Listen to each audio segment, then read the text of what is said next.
तर जसं मी तुम्हाला मगाशी सांगितलं की आज आपण कॅन्सरवरती सविस्तर चर्चा करतोय.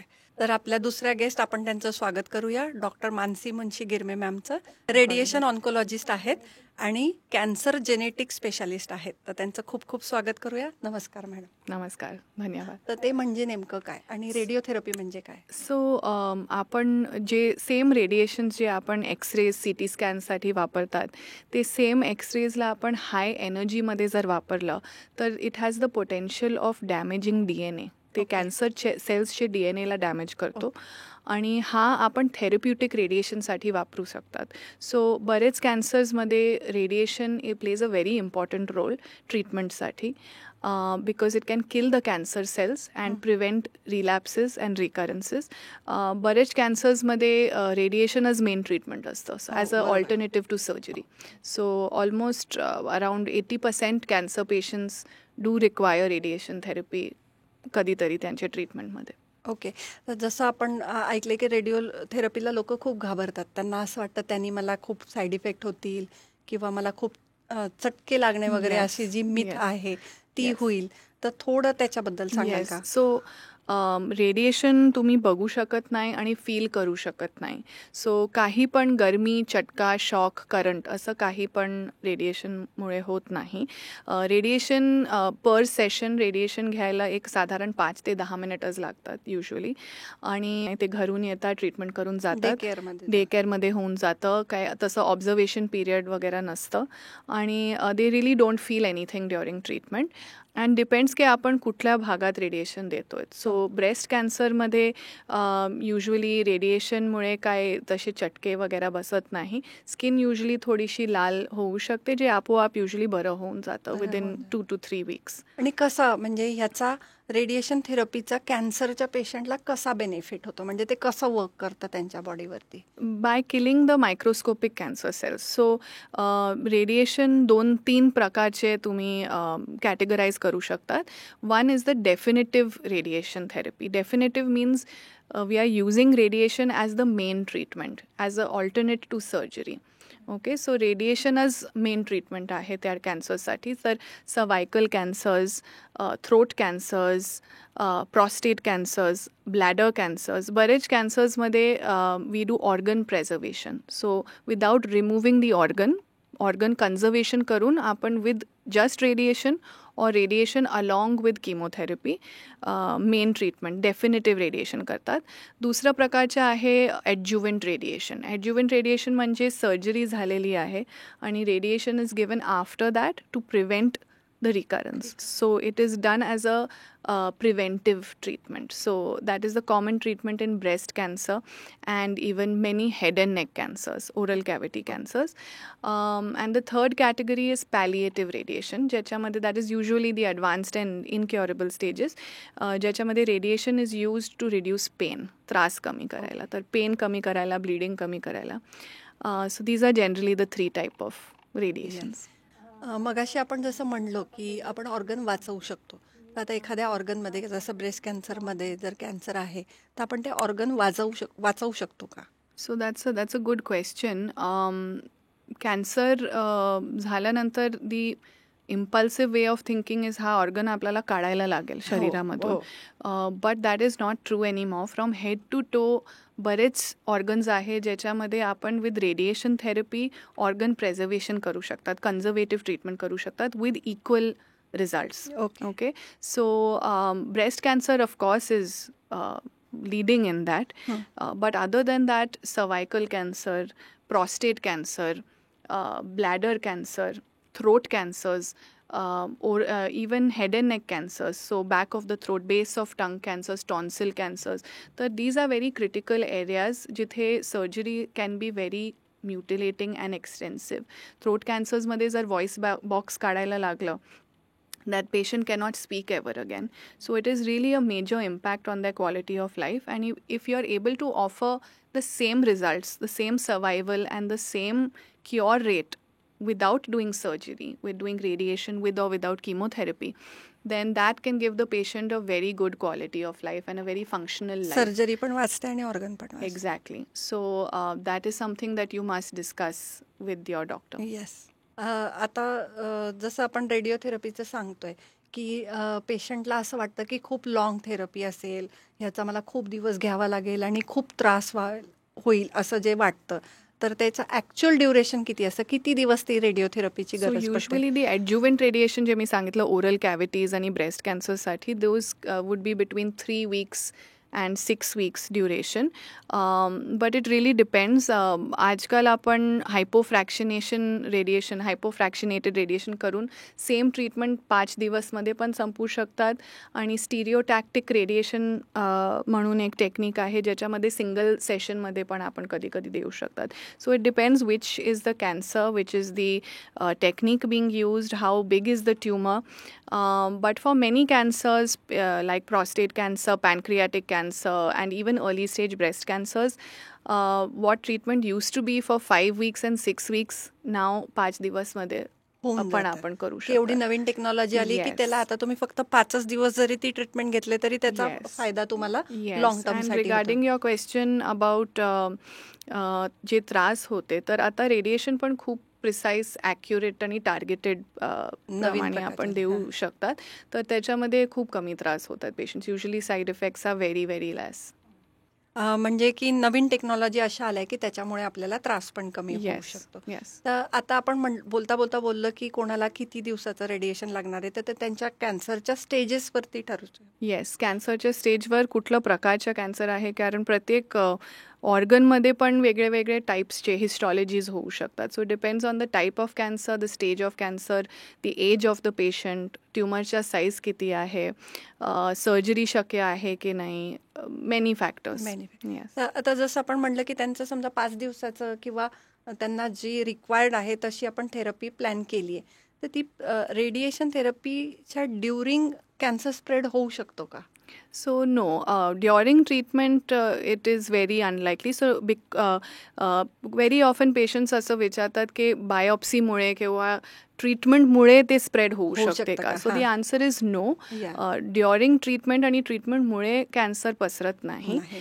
And it is the opposite. We are killing the cancer cells. So they reduce in size. कारण ही खूप मोठी मिथ आहे सगळ्यांमध्ये Yes. की लोकांना असं वाटतं की कॅन्सरच्या ट्रीटमेंटमुळे उलट मी जास्त आजारी झालो का? So that is false. That is not true. False की उलट Yes. ते फायद्याचंच आहे Yes. आणि ह्याचं आहे. अजून काय काय प्रिकॉशन घ्यायला पाहिजे पेशंटनी रेडिओथेरपी करताना? So I will give an example for breast cancer. Yeah. So while patients are taking breast cancer, we usually do not allow them to use any harsh chemicals or soaps on the skin, Okay, because yes. most of the side effects are related to skin.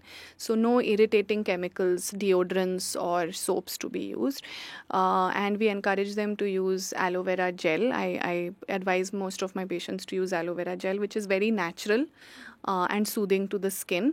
But there is no fear of the sun. असं नाहीत की radiation घेताना तुम्ही बाहेर जाऊ शकत नाही, you can उन्हात जाऊ शकत नाही, तसं नसतं.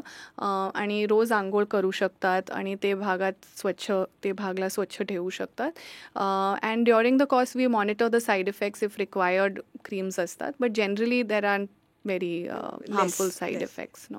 आता मॅम, लंग्स आणि हार्ट ह्याच्यावरती रेडिएशनचा काही असर होतो का? That's a good question. So breast cancer मध्ये obviously it's very close to the heart and lungs. So आपल्याकडे targeted तसं radiation असतं. आपण usually tangential radiations देतात so that the radiation is not directly entering into the body.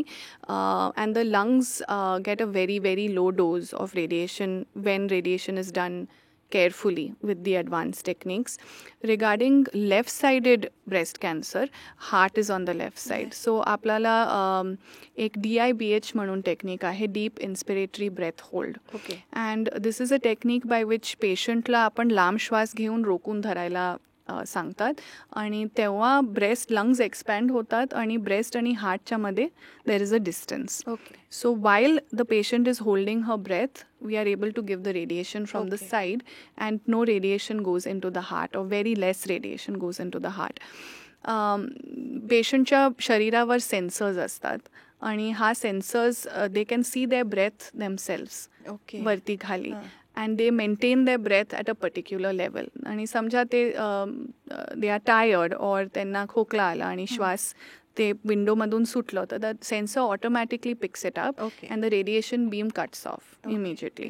So it's extremely safe, it's very intuitive, patients find it very easy, and it's an extremely effective technique in protecting the heart from radiation. Many of the breast cancer patients have also received chemotherapy, targeted therapy, which can also affect the heart. Many of them have diabetes and hypertension. So it's extremely important की रेडिएशनमुळे हार्टवर काही परिणाम नाही व्हायला नाही पाहिजे. व्हायला so for all most of our left sided breast cancers we do use DIBH technique. ह्याचं machine वेगळं असतं. तेच मशीन असतं पण त्याच्यासाठी ॲडव्हान्स्ड सॉफ्टवेअर्स आणि ॲडव्हान्स्ड हार्डवेअर्स Hardwares, लागतात okay. जे आपण वापरतो. ओके, खूपच छान. तर तो आता मशीनविषयी बोलतोच आहे, तर सायबर नाईफ आणि प्रोटॉन ह्या 2 मशीनविषयी सांगाल का सो थोडं? ब्रॉडली स्पीकिंग 3 प्रकारचे लिनियर ॲक्सेलरेटर्स असतात. हा मशीनला लिनियर ॲक्सेलरेटर म्हणतात, लिनॅक्स. आणि cyber knife is a new, it's not new but it's an advanced technology which is dedicated for stereotactic radiation. So stereotactic radiation म्हणजे खूप high dose छोटं जागावर with extreme precision and accuracy. So you can imagine like a robotic surgery which is very precise, like a keyhole surgery. Yes. So this is stereotactic radiation without any scars, without any incision. Non invasive technique आहे रेडिएशनच्या. त्याच्यात काही पण injection किंवा कटची गरज नसते. So it is basically a radiation but the dose is so high and it is so targeted that it can ablate the tumour. ते ट्युमरला टोटली क्लिअर करू शकतात तिथून. सो ह्याच्यासाठी खूप स्पेसिफिक ट्युमर्सला आपण ट्रीट करू शकतात. So for brain it is useful for certain metastatic brain lesions ज्यांना ब्रेनमध्ये कमी जागावर पसरलेला आहे. So brain tumors, certain brain tumors, certain benign brain tumors as well, which are non-cancerous. So acoustic neuromas or vestibular schwannomas, pituitary tumors, meningiomas, which are difficult to operate or in critical locations. Lemon language मध्ये म्हटलं तर specific जागेवरती जी छोटे असेल, tumours आणि असतील, specific लोकेशनवर जिथे सर्जरी पण ट्रिकी आहे किंवा सर्जरीची गरज नसते.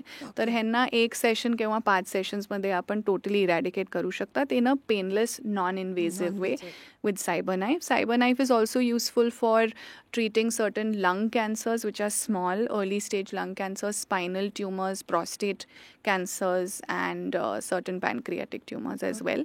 Proton therapy is again a type of radiation which is a heavy ion radiation, आणि त्याचे ॲडव्हान्टेजेस आहे की अगेन ॲक्युरसी प्रिसिजनमध्ये जिथे खूप स्प्रेड होत नाही radiation. So proton therapy is very beneficial for children, pediatric tumors, and spinal tumors, base of skull tumors. मग आता मॅडम तुम्ही कॅन्सर जेनेटिक स्पेशालिस्ट पण आहात, तर त्याच्याविषयी थोडंसं सांगाल का? म्हणजे काय असतं नेमकं, कोणी करायला पाहिजे? सो 90% कॅन्सर्स स्पोरॅडिक म्हणजे जस्ट बाय बॅड लक और बाय चान्स होतात, आणि 10 ते 15% कॅन्सर्स अनुवांशिक म्हणजे हेरिडिटरी टाईपचे असू शकतात. तर आपल्याला कसं कळणार की कुठलं हेरिडिटरी आहे? ह्याच्यामध्ये काय काय रेड फ्लॅग्स असतात. तर जर कोणाला खूप कमी वयमध्ये यंग एजमध्ये कॅन्सर झाला आहे, so we consider young age as less than about 45 in breast cancer, about 50 for uterine and colorectal cancer. So young age of cancer, bilateral cancer, so both breasts or both kidneys for example. So paired organs, strong family history. जर फॅमिलीमध्ये बरेच लोकांना cancer झाला आहे and not necessarily the same cancer, it can be related cancer. So it could be prostate cancer, breast cancer, ovarian cancer for example. So it's very important to ask for, when you're asking for family history, it doesn't mean only breast, it means any cancer. It could be from father's side also. Okay. And जर कोणाला rare types of cancer जर आहे, specific subtypes of cancer can also give us a red flag, like triple negative breast cancer एक असं प्रकारचं आहे ज्याच्यामध्ये genetic evaluation गरजेचं असतं. So if we pick up on these red flags then आपण ह्याच्या जेनेटिक टेस्टिंग करू शकतात. त्याच्या अगोदर काउन्सिलिंगची एक खूप इम्पॉर्टंट स्टेप आहे, बिकॉज त्या रिझल्ट्सच्या खूप इम्पॉर्टंट सायकोलॉजिकल सोशल इम्पॅक्ट होऊ शकते. एकदा तुम्हाला जर कळलं की अनुवांशिक आहे तुमच्यासाठी आणि तुमच्या फॅमिलीसाठी, ते it is a huge psychological and social impact to that. So counseling is really important after which genetic testing is done. Genetic testing is essentially a blood test usually or a saliva test, and त्याच्या results यायला एक साधारण 1 महिनाभर लागतं.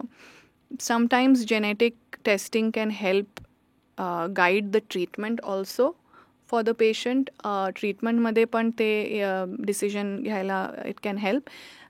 But more importantly, preventive. So to prevent future cancers for that patient and for the family. So madam, आपण जे रेडिओथेरपीच्या ट्रीटमेंटबद्दल बोलत होतो, तर ती नेमकी कशी असते आणि किती दिवसांची असते? Right. So radiation, I will walk you through the whole process of radiation.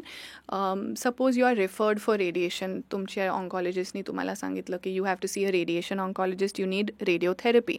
So you will first see the radiation oncologist who is a specialist in that field. First they will decide whether you need radiation or not.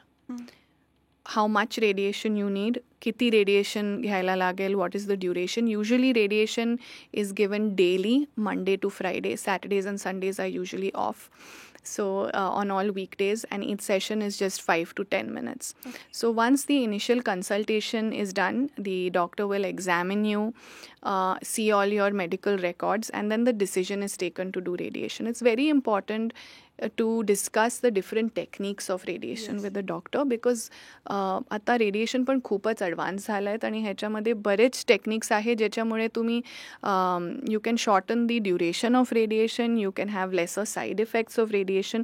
Both short term side effects and the long-term side effects can be greatly reduced with advanced technology. So having this discussion with the doctor and finalizing the plan happens usually in the first 1 or 2 visits.